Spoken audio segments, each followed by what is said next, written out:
আসসালামু আলাইকুম। সুপ্রিয় শিক্ষার্থী বন্ধু, আপনাদের সবাইকে সাদর আমন্ত্রণ জানাচ্ছি ইজি স্পিকিং কোর্সে আজকের ক্লাসে। আজকে আমরা যে ক্লাসটি করব সেটি হচ্ছে ক্লাস নাম্বার 1। তো চলুন শুরু করা যাক। প্রথমে জেনে নেওয়া যাক আজকের ক্লাসে আমরা কি কি বিষয় শিখতে যাচ্ছি। Breakdown of today's class: techniques of giving salutation, techniques of saying how are you, techniques of saying relax in English, daily life English phrases, day 1 and English Translation Tricks 1.1 to 1.3। অর্থাৎ এই ট্রান্সলেশন ট্রিক্স সেকশনটাতে আমরা মূলত তিনটি বিশেষ কৌশল শিখব, যে কৌশলগুলোর মাধ্যমে আমাদের মনে আসা বিশেষ কিছু কথা খুব সহজেই, মনে আসা বাংলা কথা খুব সহজে আমরা ইংরেজিতে অনুবাদ করে ফেলতে পারবো ইনশাআল্লাহ। চলুন শুরু করা যাক। টেকনিক্স অফ গিভিং স্যালুটেশনস: অভিবাদন জানানোর কৌশল। অভিবাদন কথাটির মানে হচ্ছে শুভেচ্ছা, যেটাকে আমরা ইংলিশে বলে থাকি গ্রিটিংস। তো আপনি যখনই কারোর সাথে কথাবার্তা শুরু করেন তখন প্রথম যে শুভেচ্ছাটি বিনিময় করেন সেটাকে বলা হচ্ছে অভিবাদন, অর্থাৎ অভিবাদন জানিয়ে আপনি কথা শুরু করছেন। তো ভোরবেলা থেকে দুপুর পর্যন্ত অন্যকে সাদর সম্ভাষণ জানাতে এবং সাদর সম্ভাষণের জবাব দিতে বলতে হয় গুড মর্নিং। দুপুর 12টা থেকে বিকেল 5টা পর্যন্ত সময়ের মধ্যে বলতে হয় গুড আফটারনুন। আর বিকেল 5টা থেকে রাত 12টা পর্যন্ত সময়ের মধ্যে বলতে হয় গুড ইভিনিং। এগুলো আমাদের সকলের বেশ পরিচিত। তারপর আপনারা যদি চান তাহলে ভিডিওটাকে এই মুহূর্তে পজ করতে পারেন এবং প্রতিটি এক্সপ্রেশনকে, স্যালুটেশন এক্সপ্রেশনকে কমপক্ষে 5 বার করে মুখে বলতে পারেন এবং খাতায় লিখতে পারেন। আমি আপনাদেরকে একটি বাড়তি কথা বলব। স্পেশালি আমাদের মধ্যে অনেকেরই একটি প্রশ্ন আসে, সবার না, অনেকের প্রশ্নটি আসে, আচ্ছা আমার সাথে যদি কারো রাত 8টায় দেখা হয় তখন কি তাকে আমি গুড ইভিনিং বলবো না গুড নাইট বলবো? আসলে গুড নাইট হচ্ছে বিদায় সম্ভাষণ। আপনি যখন কারো কাছ থেকে কথাবার্তা শেষ করে বিদায় নিবেন মূলত তখনই আপনি তাকে গুড নাইট বলবেন। এর আগে যখনই আপনার সাথে কারো দেখা হচ্ছে, রাত 8টাই হোক, 9টাই হোক অথবা 10টাই হোক, আপনি তাকে বলবেন গুড ইভিনিং। আশা করি ব্যাপারটা বুঝতে পেরেছেন। এবার আমরা শিখবো techniques of saying how are you, মানে হচ্ছে কেমন আছেন জিজ্ঞেস করার কৌশল। কেমন আছেন? হাউ আর ইউ, চলছে কেমন? হাউ ইজ গোয়িং অন, দিনকাল কেমন যাচ্ছে? হাউ ইজ এভরিথিং, সব ঠিকঠাক আছে তো? ইজ এভরিথিং ওকে, আপনি ভালো আছেন তো? আর ইউ ওয়েল, সব ঠিকঠাক চলছে তো? আর ইউ ডুইং ওকে, কি অবস্থা? হোয়াটস আপ, আপনার বাবা কেমন আছে? হাউ ইজ ইউর ফাদার, বাসার সবাই কেমন আছে? বা আপনার পরিবারের সবাই কেমন আছে? হাউ ইজ ফ্যামিলি, বাচ্চারা কেমন আছে? হাউ আর দ্য চিলড্রেন, আপনার বাচ্চাটি কেমন আছে? How is your baby. এ কথাটা আমি বাড়তি বললাম। সুপ্রিয় শিক্ষার্থী বন্ধুরা, এইভাবে আপনারা যখন বিভিন্ন পরিস্থিতিতে কথা বলতে অভ্যস্ত হয়ে যাবেন তখন দেখবেন যে প্রাকৃতিক ভাবে, স্বতঃস্ফূর্ত ভাবে আপনার দুই একটা বাড়তি কথা বলে ফেলতে পারছেন, যার জন্য আপনার খুব বেশি ভাবতে হচ্ছে না। ঠিক আছে? এবার আমি আপনাদেরকে যথারীতি বলবো যে আপনারা ভিডিওটি পজ করতে পারেন এবং এই স্ক্রিনে থাকা অথবা এই স্লাইডে থাকা বাক্যগুলোকে কমপক্ষে, প্রতিটি বাক্যকে কমপক্ষে 5 বার করে বলতে পারেন এবং একটি খাতায় লিখতে পারেন। এতে আপনারা খুব সহজে বাক্যগুলোকে আত্মস্থ করে ফেলতে পারবেন বা বাক্যগুলো বলার ক্ষেত্রে আপনারা অভ্যস্ত হয়ে যাবেন। তবে আমি একটি বাড়তি কথা বলবো, সেটা হচ্ছে যে দেখুন এখানে অনেকগুলো এক্সপ্রেশন দেওয়া আছে কেমন আছেন জিজ্ঞেস করার কৌশল হিসেবে। যে কৌশলগুলো, যে বাক্যগুলো আপনার ব্যক্তিগত জীবনের সাথে মিলে যায়, যে আপনি যেভাবে মানুষকে কৌশল জিজ্ঞাসা করতে অভ্যস্ত, হ্যাঁ, তার সাথে মিলে যায়, আপনি সবগুলোকে মুখস্থ না করেও বা আত্মস্থ না করেও আপনি চাইলে সেগুলোকেও সিলেক্টিভ ভাবে প্র্যাকটিস করতে পারেন, বেশি বেশি প্র্যাকটিস করতে পারেন। কারণ আপনার মূল টার্গেট হচ্ছে এই পরিস্থিতিটাকে সামাল দেওয়া। এখানে থাকা 10, 12টা বা 14টা যে বাক্য দেওয়া আছে সবগুলোকে শেখা না বা মুখস্থ করা না। আপনার মূল টার্গেট হচ্ছে আমি যখনই এরকম পরিস্থিতি নেক্সট টাইম আসবে, এই ক্লাসটি শেষ করার পরে আমি যাতে ওই পরিস্থিতিতে খুব সহজেই ইংরেজিতে কাউকে তার প্রশ্ন সম্পর্কে জিজ্ঞেস করতে পারি। এবার আমি আরো একটা বাড়তি কথা আপনাদের সাথে শেয়ার করবো, সেটা হচ্ছে আপনার বাবা কেমন আছে। এই ক্ষেত্রে দেখুন আপনি একজনের কাছ থেকে আরেকজনের খবর নিচ্ছেন, how is your father.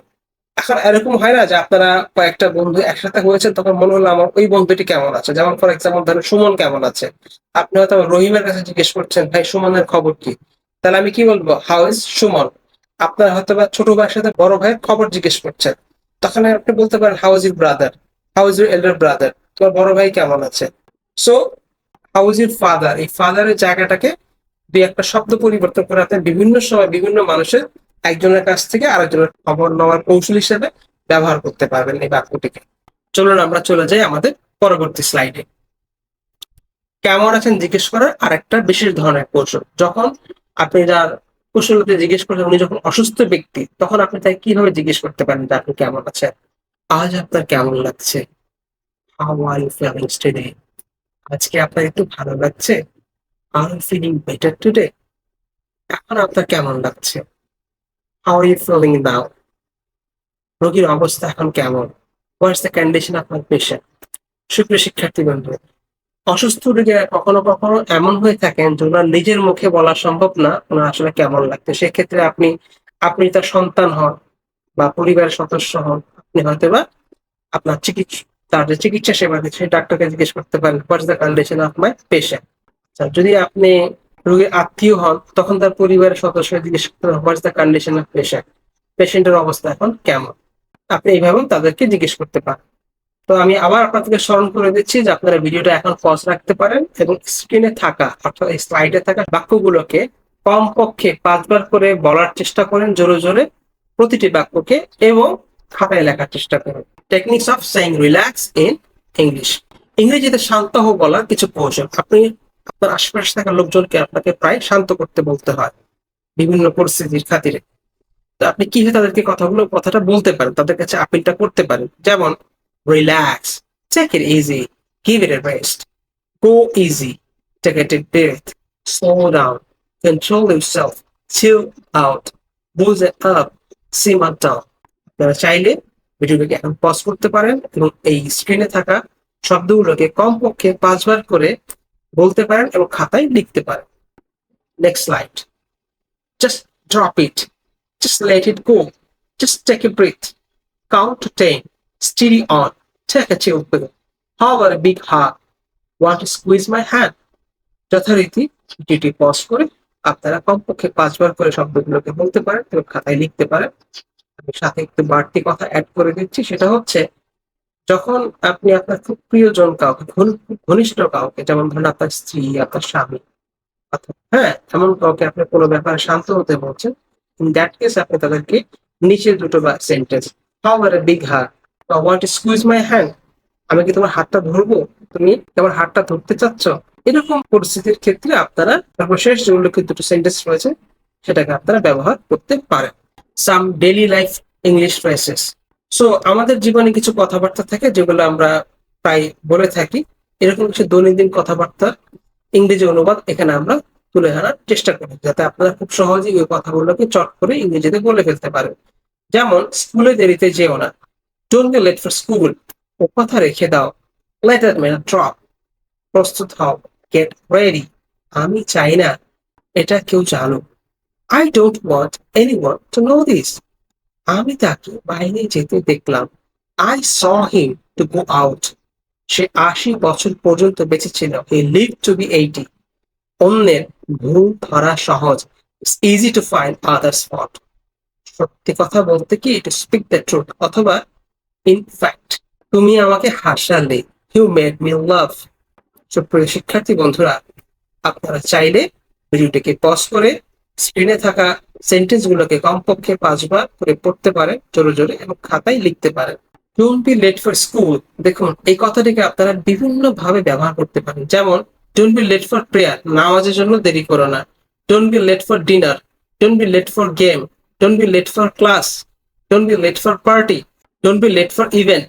So বিভিন্ন পরিস্থিতিতে আপনারা জাস্ট শেষের শব্দটুকুকে পরিবর্তন করে আপনারা বিভিন্ন পরিস্থিতিতে এই সেন্টেন্সটাকে নিজের ভাব প্রকাশের জন্য, মনের ভাব প্রকাশের জন্য ব্যবহার করতে পারেন। আমি তাকে বাইরে যেতে দেখলাম, I saw him to go out, আমি তাকে উপরে যেতে দেখলাম, I saw him to go up stairs, আমি তাকে নিচে যেতে দেখলাম, I saw him to go down stairs, আমি তাকে বাজারে যেতে দেখলাম, I saw him to go market, I saw him to go market. So বিভিন্ন পরিস্থিতিতে আপনারা এই শব্দটিকে জাস্ট শেষের অংশে একটু পরিবর্তন করে আপনারা ব্যবহার করতে পারেন। আমাদের পরবর্তী স্লাইড। চেষ্টা ছিল না, ডোন্ট গিভ আপ ট্রাইং, তুমি খুব চালাক দেখছি, you are very clever I see. কি সুমা নাকি? Hello, is that is Suma? তোমার কোনো কর্তব্য জ্ঞান নেই, you have no sense of duty. আপনারা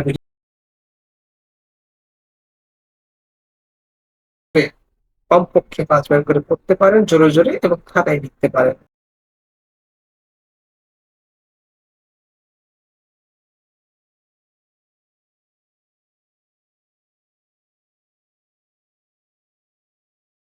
No sense of cooking, you have no sense of art. So just শেষের অংশ একটু পরিবর্তন করে বিভিন্ন পরিস্থিতিতে আপনারা এই কথাটিকে ব্যবহার করতে পারেন। English translation tricks. তো সুপ্রিয় শিক্ষার্থী বন্ধুরা, এবারে আমরা 3টি বিশেষ ট্রান্সলেশন ট্রিক্স শিখব, যে ট্রিক্সগুলো ব্যবহার করে আমাদের মনে আসা বাংলা কথাকে, স্পেশালি এক্সপ্রেসিং ডিমান্ড, অর্থাৎ মনে আসা যে কোনো চাহিদাকে আমরা খুব সহজেই ইংরেজিতে অনুবাদ করে ফেলতে পারবো। যেমন, আমি খুলনা যেতে চাই, আমার খুলনা যাওয়া দরকার, আমার খুলনা যেতে ইচ্ছে করছে। আপনারা এইভাবে বলতে পারেন, আমি কোক খেতে চাই, আমার কোক খাওয়া দরকার, আমার কোক খেতে ইচ্ছে করছে। তো মূলত মনে আসা চাহিদাকে আমরা এই 3ভাবেই বাংলাতে প্রকাশ করে থাকি। সো এই 3ভাবে ভাবগুলোকে প্রকাশ করার একটা শর্টকাট টেকনিক কি? যখন আমি চাই, আই উড লাইক টু, এই জায়গায় আপনারা আই ওয়ান্ট টু ব্যবহার করতে পারেন। আসলে আই ওয়ান্ট হচ্ছে যে এটা আমার ডিমান্ড, লাগবেই লাগবে, তোমার আছে কিনা আমি দেখবো না, এটা অনেকটা ভদ্রতা বিবেচিত। আর উড লাইক টু হচ্ছে যে আপনি যখন ভদ্রতা করে কারোর কাছে কিছু চাচ্ছেন তখন আপনি উড লাইক টু ব্যবহার করছেন। সো আপনি চাইলে আই ওয়ান্ট টু বলতে পারেন, it depends on you. So I would like to অথবা I want to, then I need to, মানে আমার দরকার, এরকম ক্ষেত্রে আই নিড টু, তারপরে আপনি আপনার দরকারটাকে প্রকাশ করবেন। আর আমার ইচ্ছে করছে, তখন আপনি কি বলবেন? আই ফিল লাইক, তারপরে সেই ভার্বটার সাথে আইএনজি যুক্ত করবেন, যে কাজটা আপনি করতে চাচ্ছেন, যে কাজটা করতে আপনার ইচ্ছে করছে। যেমন I would like to go Khulna, I need to go Khulna, I feel like going Khulna, আমার খুলনা যেতে ইচ্ছে করছে। I would like to go Khulna, আমি খুলনা যেতে চাই। I need to go Khulna, আমার খুলনা যাওয়া দরকার। I feel like going Khulna, আমার খুলনা যেতে ইচ্ছে করছে। I would like to drink coke, I need to drink coke, I feel like drinking Coke. আশা করি আপনারা এখান থেকে একটা আইডিয়া পেয়েছেন। চলুন আরেকটি বিস্তারিত জেনে নেওয়া যাক। আই উড লাইক টু, আমি করতে চাই, আমি করতে চাই, যেতে চাই, খেতে চাই, নিতে চাই, বলতে চাই ইত্যাদি চাইগুলো বলার ক্ষেত্রে আপনারা আই উড লাইক টু বা আই ওয়ান্ট টু বলার মাধ্যমে প্রকাশ করতে পারেন। যেমন, আমি আজ বিকেলে আপনার সাথে কথা বলতে চাই, I would like to talk to you this afternoon. Shifa Nazrul স্যারের সাথে দেখা করতে চায়, Shifa would like to meet Nazrul sir. Kawsar মনিরের সাথে কথা বলতে চায়, Kawsar would like to have a talk with Monir. সুপ্রিয় শিক্ষার্থী বন্ধুরা, এখানে আপনাদের অনুশীলনের জন্য বা প্র্যাকটিসের জন্য 15টি বাক্য তুলে ধরা হয়েছে। আপনারা এগুলা এই বাংলা বাক্যগুলোকে উপরের কৌশলটিকে ব্যবহার করে ইংরেজিতে অনুবাদ করার চেষ্টা করবেন। আপনাদের অনুবাদগুলো সঠিক হয়েছে কিনা এটা জানার জন্য আপনারা ইজি স্পিকিং কোর্স বইতে যে ক্লাস 1 রয়েছে, সেই 1-এ কনসেপ্ট চেকিং এর আনসার উল্লেখ করা আছে, আপনারা সেখান থেকে মিলিয়ে দেখতে পারেন। এবার হচ্ছে আমাদের 2 নম্বর ট্রিক্স, নিড টু ডু, অর্থাৎ করা দরকার, কোনো একটা কিছু করার দরকার, সেক্ষেত্রে আপনারা এই স্ট্রাকচারটি বা এই কৌশলটি ব্যবহার করতে পারেন।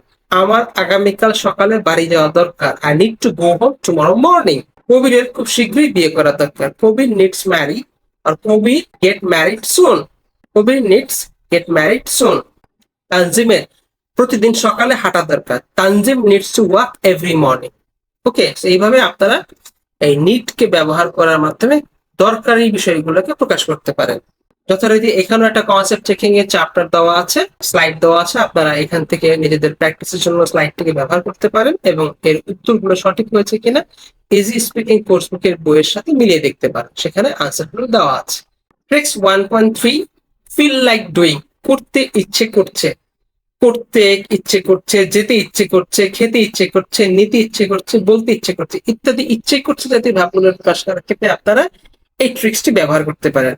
আমার এখন খেতে ইচ্ছে করছে, I feel like eating now. আমার এখন পুকুরে সাঁতার কাটতে ইচ্ছে করছে, I feel like swimming in the pond now. অর্থাৎ যে কাজটা করতে আপনার ইচ্ছে করছে সেই কাজের সাথে শুধু আইএনজি যুক্ত করবেন আর বলবেন আই ফিল লাইক। যেমন, আমার এখন ছাদে যেতে ইচ্ছে করছে, I feel like going rooftop now, অথবা I feel like going terrace now. Terrace বা রুফটপ মানে হচ্ছে ছাদ। ওকে, আমার এখন পুকুরে সাঁতার কাটতে ইচ্ছে করছে, I feel like swimming in the pond now. তার এখন বই পড়তে ইচ্ছে করছে, he feel likes reading a book now. আবিদের এখন গ্রামের বাইরে যেতে ইচ্ছে করছে, Abid feel likes going to his country home now বা ভিলেজ হোম নাও, যেটাই বলেন both are correct, but country হোমটা একটু স্ট্যান্ডার্ড লাগে শুনতে, এই আর কি। যথারীতি এটারও একটা স্লাইড আমরা শেয়ার করছি, যেটা আমরা বলছি প্র্যাকটিস স্লাইড। এখানে যেমন আমার চা খেতে ইচ্ছে করছে, দিনার দুধ খেতে ইচ্ছে করছে, তার এখন বিশ্রাম নিতে ইচ্ছে করছে, এই ধরনের বিভিন্ন বাংলা বাক্য দেওয়া আছে। আপনারা এই স্লাইডটিকে ব্যবহার করে নিজেদের অনুবাদ করার যে স্কিল, ট্রান্সলেট করার স্কিলটাকে একটু চেক করে নেবেন এবং আপনাদের উত্তরগুলো ঠিক হয়েছে কিনা সেগুলো আপনারা ইজি স্পিকিং কোর্স বুকের চ্যাপ্টার 1 এর শেষে যে আনসারটা দেওয়া আছে ওখান থেকে আপনারা মিলিয়ে দেখতে পারেন।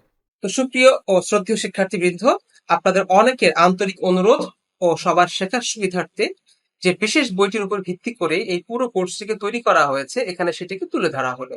আপনাদের আগ্রহ, সুযোগ ও সর্বোপরি প্রয়োজন থাকলে ভিডিও ডেসক্রিপশন বক্সে দেওয়া লিঙ্কে ক্লিক করে অথবা রকমারি.com এর ওয়েবসাইটে এই বইটির নাম লিখে সার্চ করার মাধ্যমে আব্দুল কাদের কাউসার স্যার রচিত ইজি স্পিকিং কোর্স বুকের একটি হার্ড কপি কিংবা ই-বুক সংগ্রহ করে নিতে পারেন। আর আমাদের সাথে থাকার জন্য আন্তরিক ধন্যবাদ জানালে। If you find this class useful, please feel free to share them with your loved ones. তো আজ এই পর্যন্ত, দেখা হবে পরের ক্লাসে।